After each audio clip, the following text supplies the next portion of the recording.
नमस्कार। मैं doctor Amitabh Banerjee, universal health organisation से आपको हम हेल्थ मैसेज आज का भी हम जारी रखते हुए मुंडे मेथड कहते हैं या मुंडे एक्सप्रेस कह लीजिए, हम कहेंगे मुंडे बाउंसर्स। हाँ, हम बात कर रहे हैं तुकाराम मुंडे, जिन्होंने 2-3 महीने ही हुए हैं उनको एफडीए कमिश्नर महाराष्ट्र के। और उन्होंने इतना अच्छे से अपना काम और इतना तेजी से और इतना जेन्युइन पेस जनरेट किया है, जिसको कि फास्ट बॉलिंग कह सकते हैं हम। कि हमको पुराने दिन याद आते हैं, बहुत पहले के, हमारे 60s 70s 70s 80 तक हमारे बैट्समैन फास्ट बॉलिंग नहीं फेस कर पाते थे, क्योंकि हमारे यहाँ सब स्लो विकेट्स होते थे। आराम से स्पिनर्स लोग खेल पाते थे। और जब कई टेस्ट मैचेस होते थे, इंग्लैंड की टीम आती थी, ऑस्ट्रेलिया की आती थी, वेस्ट इंडीज की आती थी, तो हमारे बहुत फास्ट होते थे वो। या हमारी टीम जब वहां जाती थी तो और तकलीफ होता था, क्योंकि वहां के पिचेस बहुत फास्ट होते थे और फास्ट बॉलर्स बाउंसर्स फेंकते थे। और कईयों का कई ईयर खत्म हो गया। हमारे एक बहुत अच्छे बैट्समैन थे अपने स्लो पिच में, ब्रिजेश पटेल, वो खेल ही नहीं पाते थे फास्ट बॉल को।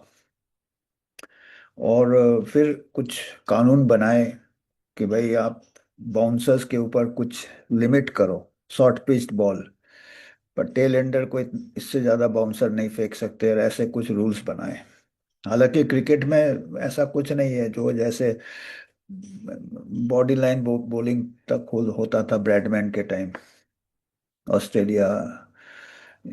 तो वो एक स्टैंडर्ड बन जाता है जब आप, अब जब आप फेस नहीं करते हो फास्ट बॉल, तो आप फिर थोड़ा परेशानी होता है। और ये हम वो दिन याद आए कि जो तुकाराम मुंडे जो कर रहे हैं कार्रवाई, अभी सबसे बड़ा विवाद आया है लूज ऑयल, खुले हुए तेल।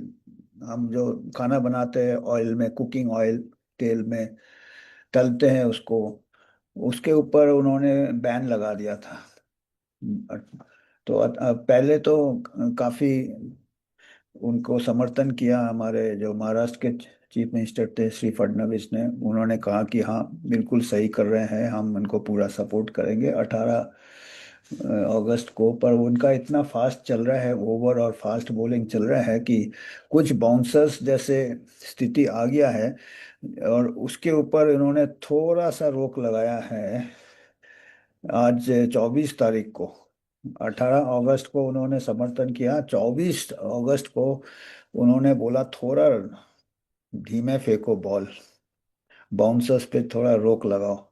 और दूसरे एम्पायर थे, आप सोच लो, तुकाराम मुंडे जो है वो फास्ट बॉलर है और एम्पायर है, मेन एम्पायर है। चीफ मिनिस्टर साहब देख रहे भाई सब टेल एंडर को नुकसान ना हो, कमजोर लोगों को नुकसान ना हो इनके फास्ट बॉलिंग से, इनके पेस से।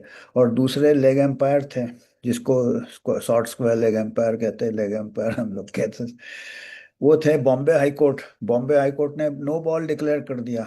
स्ट्रेंज मेथड, स्ट्रेंज मेथड इसलिए है कि अभी तक किसी ने कानून लागू नहीं किया था। जो भी तुकाराम मुंडे कर रहे हैं वो एफएसएसआई के मुताबिक कर रहे हैं, अपने से कुछ कानून नहीं बनाया उन्होंने। पर हम लोग इतने आदी हो गए, जैसे पुराने क्रिकेटर्स हो गए थे हमारे, स्लो पिच में चलता है अपना, रणजी ट्रॉफी में बना रहे डबल सेंचुरी ब्रिजेश पटेल, और जब एक्चुअल जेन्युइन पेस में उनको विकेट छोड़ के भागना पड़ता था। और हमारे टेल एंडर जो चंद्रशेखर वगैरह कई बार बैटिंग करने ही नहीं जाते थे, कहीं चोट वोट ना आ जाए।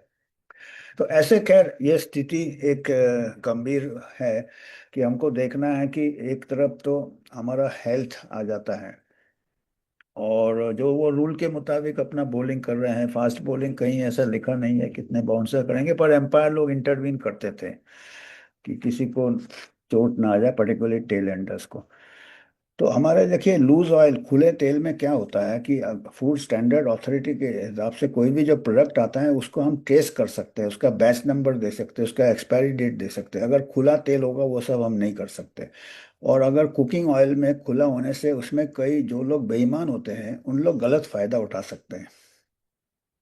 वो उसमें या तो मिलावट कर सकते हैं, कई बार हानिकारक मिलावट होता है, जैसे सरसों के तेल में कई बार आर्जीमोनी मैक्सिकाना एक वीड होता है, एक ऐसा प्लांट होता है जिससे नुकसान होता है, जिससे टॉक्सिन बनता है सैंग्यूनेरिन। कई बार, कई बहुत पहले वेस्ट बंगाल वगैरह में इसके बीच बीच में आते हैं रिपोर्ट, आ चुके हैं पहले, अभी शायद थोड़ा स्ट्रिक्ट है।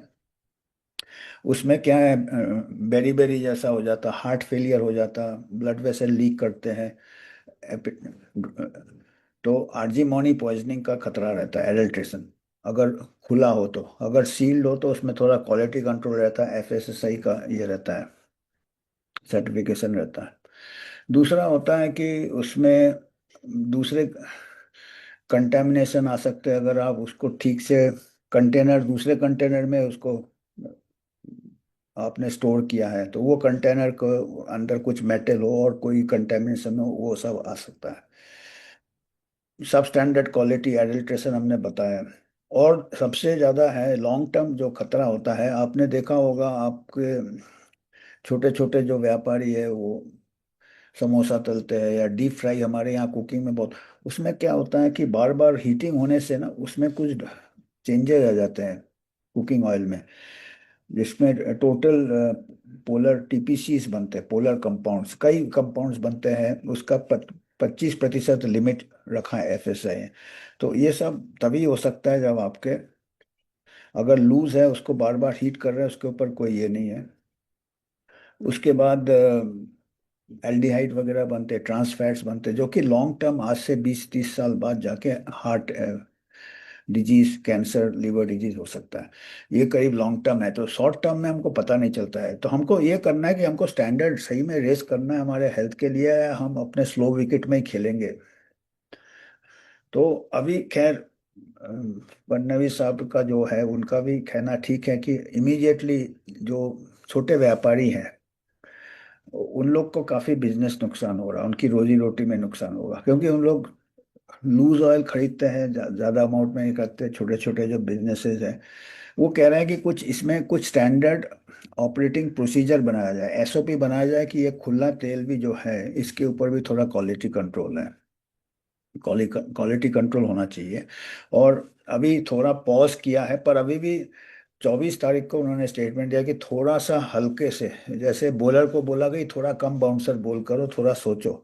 तो अभी रूल कुछ चेंज नहीं हुआ है, ये नहीं सोचो कि अभी चीफ मिनिस्टर ने बोला तो अभी आप खुला तेल चारों तरफ बेचोगे, ऐसा नहीं है। आपको क्वालिटी कंट्रोल मेंटेन करना है। तो अभी शायद एसओपी अभी जब बनेगा हम आगे अपडेट करेंगे, हम उसको फॉलो करेंगे। और अभी फिलहाल ये थोड़ा सा बोला है कि इसका, इसमें थोड़ा पॉज किया है अभी। वो क्या है, कैबिनेट में आ गया था बात, कई बिजनेसमैन ने किया था कोई कैबिनेट में, तो थोड़ा इसके ऊपर विचार करना पड़ता है, ये पॉलिटिकल कंपल्सन्स रहते हैं। तो इसमें अभी हम वही सोच रहे हैं कि तुकाराम मुंडे तो बॉलर है, अगर हम सोच रहे हैं एसओपी बनाएंगे, अगर इसका कि कैसे हम कंट्रोल करें, क्वालिटी कंट्रोल करें। देखिए दो मत है कि एक तो हेल्थ में दुष्प्रभाव नहीं होना चाहिए, दूसरा कि जो छोटे बिजनेसमैन हैं उनकी बिजनेस भी नहीं जानी चाहिए, तो दोनों का देखना है। तो उसके लिए हमको, एक तो बॉलर है तुकाराम मुंडे, फास्ट बॉलर, तो इसके लिए अगर हमको कोई एसओपी बनाना है कि भाई हम सोच रहे हैं कैसे बना सकते हैं कि ठीक है आप लूज बेचो, पर लूज में कुछ सरप्राइज सैंपल लिए जाए, सैंपल लिए जाए, और अगर उसमें कुछ मिलावट पाया गया, उसमें सब क्वालिटी स्टैंडर्ड पाया गया कम, या उसको ज़्यादा रीहीट किया तो 25% के ऊपर टोटल पोलर कंपाउंड हो जाएंगे, वो अनफिट हो जाएगा। तो अगर ऐसे कुछ कमियां पाई गई क्वालिटी में, लूज जो लोग यूज़ कर रहे हैं, तो उसके ऊपर स्ट्रिक्ट कार्रवाई की जाए, इम्प्रिजमेंट वगैरह, जो कि होता नहीं है हमारे यहाँ। हमारे यहाँ मौतें हो गई है कंटेमिनेटेड दवाइयों से, डाईइथाइल ग्लाइकॉल। बख्तावर कमेटी ने पाया दोषी को, 1986 में हुआ था जे हॉस्पिटल में, अभी तक 30 साल हो गया, अभी तक उसका कोई पनिशमेंट नहीं हुआ, फैसला नहीं हुआ। तो ये हमारे फील्डर्स जो है, बॉलर एक होता है, बैट्समैन को आप प्रोटेक्ट कर रहे हैं, पर अगर हमारे बॉलर कितना भी अच्छा हो, तुकाराम मुंडे कितना तेज बॉल करे, कितना ये इन स्विंगर करे, विकेट तब तक नहीं ले पाएंगे जब तक वो, हमारे जो फील्डर्स हैं, फील्डर्स में आ जाते हैं हमारे फूड ऑफिसर्स जो है, पहले फूड इंस्पेक्टर्स कहते थे, वो इंस्पेक्ट करे, वो करप्ट ना हो, वो सैंपल सही तरीके से ले। फील्डर्स में हमारे ये आ जाते हैं जो लॉ इन्फोर्सिंग एजेंसीज है, वो क्विक फास्ट ट्रैक कोर्ट करे, जल्दी से पनिशमेंट दे, 5 साल 10 साल इम्प्रिजनमेंट हो, तभी जाके एसओपी बन सकता, नहीं तो फिर से वही चलता है एटीट्यूड हो जाएगा, और हमारा स्टैंडर्ड हमेशा फिर से नीचे हो जाएगा, हम फास्ट बॉलिंग खेल नहीं पाएंगे कभी भी। और हमारा फिर क्रिकेट जैसा, क्रिकेट में हमारे अभी एक से एक फास्ट बॉलर आ गए, जैसे कपिल देव आए, उसके बाद कई आए, उसके बाद तो मैं ज़्यादा नहीं फॉलो करता, पर अभी तो हमारा फास्ट बॉलिंग में बुमराह हमरा कई नाम सुनते हैं, वर्ल्ड स्टैंडर्ड के फास्ट बॉलर्स है। तो जब क्रिकेट में रेज हो सकता है तो हमारा फूड क्वालिटी में भी रेज हो सकता है, और हम तुकाराम मुंडे जैसे फास्ट बॉलर्स को, हमारे को आखिरी बैट्समैन तक फेस कर लेना चाहिए, क्वालिटी इंप्रूव करके, क्वालिटी स्टैंडर्ड इंप्रूव करके। एम्पायर कब तक बचाएगा आपको? एम्पायर बचाएगा तो आपका हेल्थ खराब होगा, क्रिकेट का स्टैंडर्ड कम होगा, हमारा फूड का स्टैंडर्ड कम होगा, हमारा ये स्टैंडर्ड कम होगा। तो हमको ये बताना था कि हमारे को इतना हैबिट बन गया है ना, चलता है एटीट्यूड कि ये एक अधिकारी अच्छा काम कर रहा है, और ऐसे हर स्टेट में हमको चाहिए एक। मैं कहा तुकाराम मुंडे अकेले कुछ नहीं, जब तक फील्डर्स नहीं होंगे, पर एक उन्होंने किया है कि एक मैसेज ले आया है बाउंसर बोल करके, फास्ट बॉलिंग करके, कि ये हमारा कितना हम स्टैंडर्ड गिर गया है। तो इससे एक रोल मॉडल लेके बाकी जो फील्डर्स हैं उनको भी सपोर्ट करना चाहिए, एक टीम वर्क होता है, जैसे क्रिकेट में या कोई गेम में एक टीम वर्क होता है स्टैंडर्ड रेज करने के लिए। इसी फूड क्वालिटी या कोई भी क्वालिटी हो, एजुकेशन क्वालिटी हो, नीट एग्जाम, उसमें एक टीम वर्क, जब तक फील्डर्स कैच छोड़ देंगे, मैच फिक्सिंग से कैच छोड़ देंगे या घूस खा के कैच छोड़ देंगे, क्योंकि बाद में क्रिकेट में भी कुछ होने लगे थे, मैं तो क्रिकेट फील्डर्स कैच छोड़ देंगे, मतलब जो लोग दोषी पाए गए हैं उनको कोई सजा नहीं होगी, कैच छोड़ने वाली बात हो गई, तो फिर हम नहीं तरक्की कर सकते। तो ये हमने सोचा ये मैसेज दिया जाए हमने। तो हमको आपको कुछ पॉइंट है तो दीजिएगा। आज तक आज इतना ही है, और इसके ऊपर आगे जैसे जैसे डेवलपमेंट होगा हम आपको अपडेट करते रहेंगे, जानकारी देंगे। धन्यवाद। इंडिपेंडेंट यूएचओ का अकाउंट है ये, हम किसी फार्मा से या कोई प्राइवेट इंस्टीट्यूशन से या पॉलिटिकल पार्टी से स्पॉन्सरशिप नहीं लेते हैं। आप ही के मदद से हम आपको ऐसे समाचार